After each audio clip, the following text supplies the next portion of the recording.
Regicide Inferno is a cooperative card game in which 1 to 4 players work together to defeat 15 powerful enemies. First we will form the castle deck. These are the 15 enemies you will face during the game. Place Tathzea face up in the castle deck area. Shuffle the other 4 kings and place them face down on top. Place Malice face up on top. Shuffle the other queens and place them face down on top. Place Kelina face up on top. Shuffle the other jester cards and place them face down on top, then flip the top card face up. This will become the current enemy.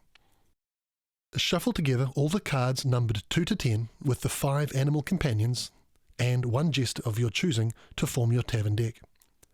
The tavern deck is where cards are dealt and drawn from. During the game, place any discarded cards into a shared face-up discard pile beside the tavern deck. Deal cards to each player up to their maximum hand size. Today we'll play with 3 players, so that's a maximum of 6 cards each. It's important to note that you are not allowed to talk about the cards in your hand. In Regicide Inferno, anyone can play first. On your turn you will play a card from your hand to deal damage to the current enemy. The number on the card contributes to the attack strength, while the class provides a special ability. Each turn has 4 steps. In Step 1 Form an Attack, you play cards from your hand to the table in front of you. Andy decides to go first and plays Esme, a warrior with 6 strength. This normally means the attack will deal 6 damage. Step 2 is where some classes will cast spells. Esme is a warrior, so she won't do anything here.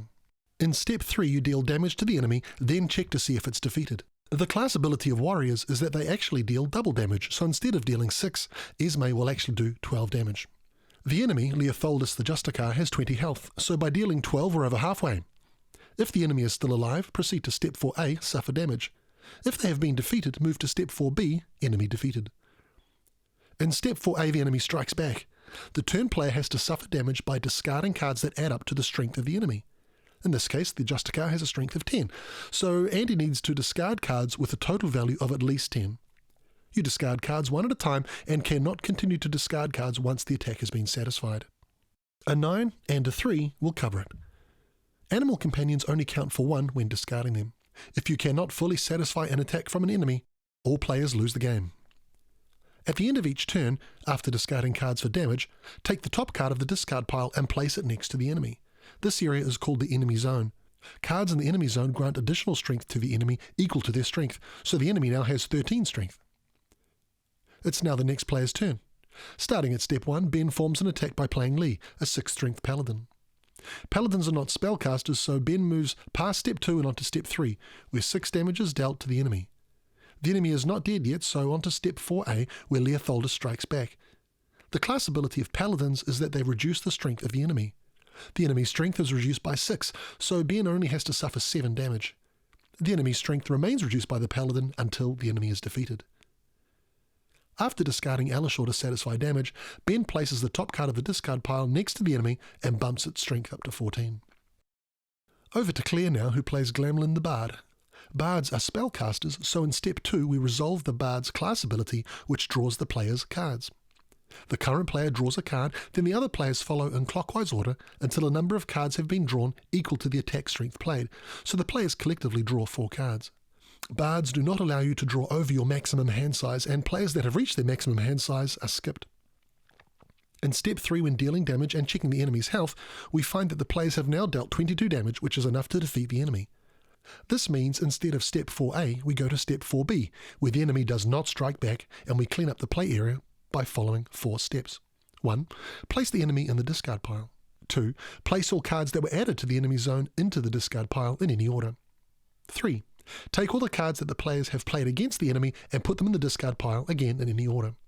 And 4. Finally, turn the next enemy face up.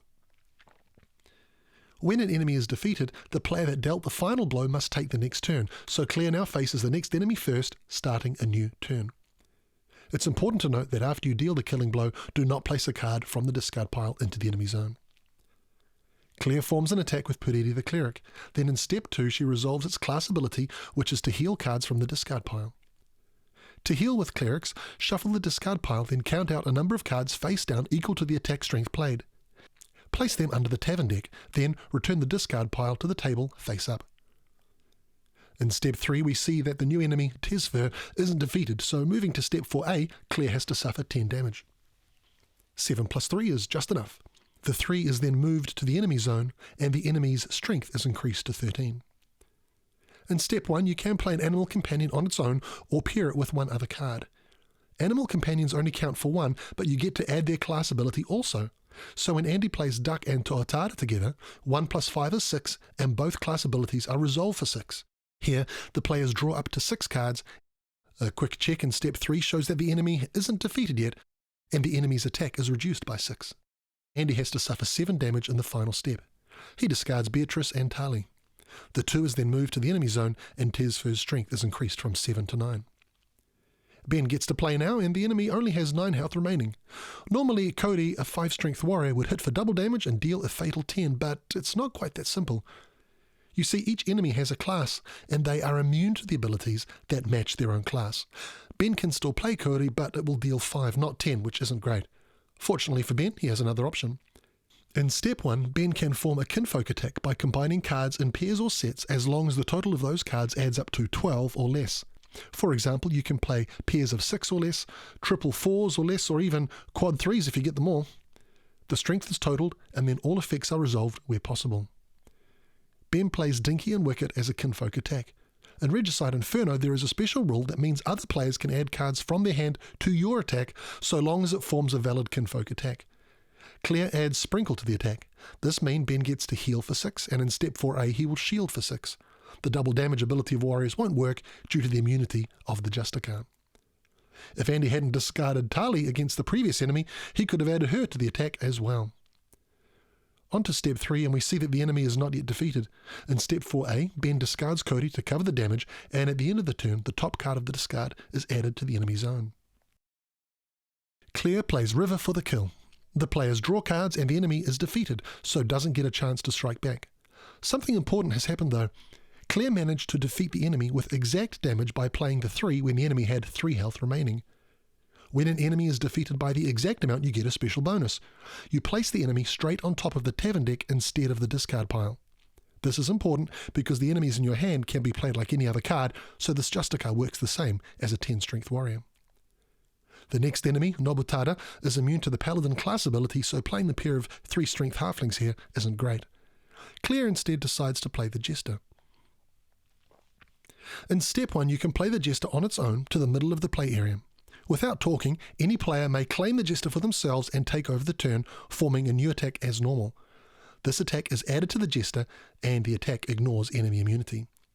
Ben has a great option, so he claims the Jester and plays an Animal Companion attack, pairing Balroth together with Wayne. 9 plus 1 is 10, so 10 cards are healed and the enemy's strength is reduced by 10. The Paladin's shield ability works against the enemy because the attack ignores enemy immunity thanks to the Jester being part of the attack. At the end of the turn, there are no cards in the discard pile for the enemy to consume. Claire's next, but if she defeats this enemy, she'll need to go first against the next enemy, and her hand isn't great. Fortunately, in step 1, players are allowed to yield instead of playing a card. This means you skip steps 2 and 3, however you still have to take the hit in step 4a. Fortunately, in this case, the enemy's strength is 0, so it doesn't deal any damage, which means Claire doesn't have to discard anything. All players are not allowed to yield consecutively. Again, the team manages to avoid a growing enemy on account of the discard pile being empty, and play continues around the table to Andy. He finishes off the enemy with Kazakhstan and would heal 10, although the discard pile is empty at this stage. It's also another exact damage kill, so the enemy goes straight on top of the tavern deck. The next enemy is Tarks the Bard, which means he's immune to the Bard power of drawing cards. Andy plays a Mage. Mages are powerful spellcasters, but their assistance comes at a cost. When you play a Mage, look at a number of cards from the tavern deck equal to the attack strength, which in this case is 8. Select one of them, except the Jester, and add it to the attack, tucking it sideways under the attack. Place the cards not selected into the discard pile in any order you like. Then proceed to resolving the other class abilities in the attack using the new total attack strength. When selecting a card, you can choose another Mage. If you do, you tuck it into the attack and then do the Mage power again, this time only looking at cards equal to the newly selected Mage's strength, not the total attack strength. Here, because Andy selected a Paladin, the enemy's strength is reduced by a total of 15. An enemy can have negative strength value, so keep an eye on that. When Andy discarded the other cards from the Mage attack, he was careful to put an ace on top, so now at the end of the turn when the enemy gets stronger, it's only by a small amount. With only 5 to go, Ben makes short work of the enemy with James. When cleaning up an attack containing a mage, place all cards in the attack into the banish pile instead of the discard pile. You won't be seeing them again this game. The team now faces their first mage enemy. Ben plays Gad to draw plenty of cards for the team. He carefully suffers the 10 damage by discarding a 9 and an animal companion. Manuka is now added to the enemy zone. The additional power of mage enemies is that, in addition to gaining strength from the enemy zone, they also gain immunity to all the classes of the cards in the enemy zone, so Kalinar gains 1 strength and is now immune to double damage. Should a mage enemy gain immunity to paladins, any previously played paladins will stop reducing the enemy's strength, unless of course that paladin was played on a jester. The team will need to deal the remaining 20 damage without relying on double damage from warriors. If the team manages to defeat all 15 enemies, they will be victorious. However, should any player not be able to discard enough cards to satisfy an enemy's attack, all players lose the game. Good luck, and check out our free Regicide Companion app, which helps keep track of the stats for you.